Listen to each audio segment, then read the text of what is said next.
What have you seen that's most successful in the time that you have been doing it? So you gave one example, audio perhaps, podcasts. Anything else that you've seen that has worked? We're working a lot towards balance right now.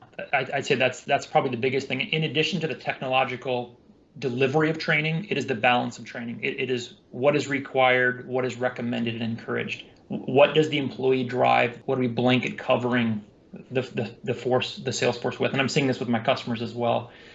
But given the impacts of the pandemic and the changes and the shifts on everybody's work-life balance, giving the students more opportunities to self-navigate, but also, again, back to micro-learning, giving them opportunities to do it in chunks versus large formats of their time, which just simply they don't have right now, given the work culture we're all in. So those are some of the key things I'm noticing that we're transitioning to.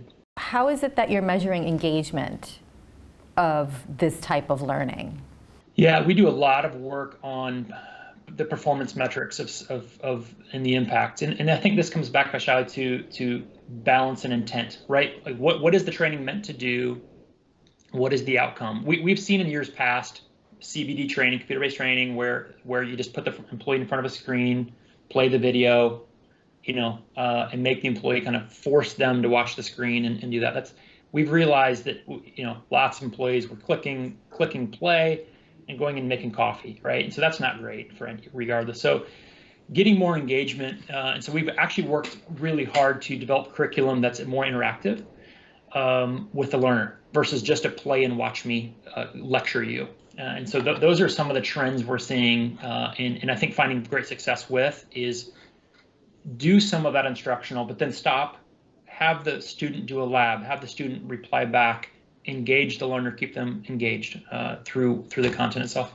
What platforms have you found that work best for that type of engagement, right? So the types of platforms that will allow learners to watch a little something and then do a little lab or answer a question.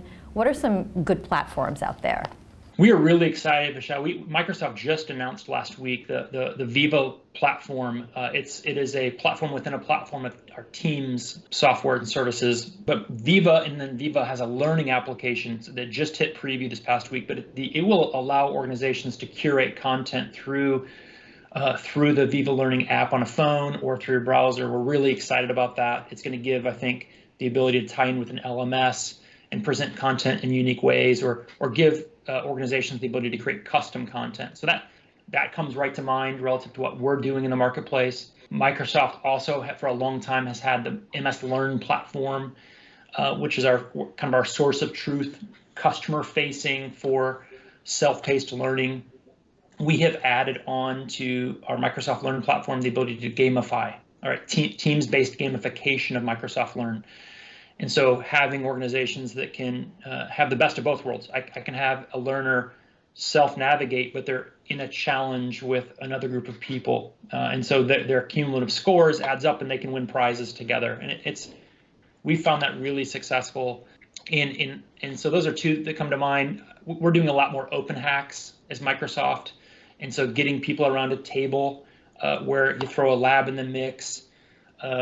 The platform actually doesn't matter. We use a bunch of different platforms for our open hacks, but getting a collaborative group of people to work on a problem together is a great way to learn.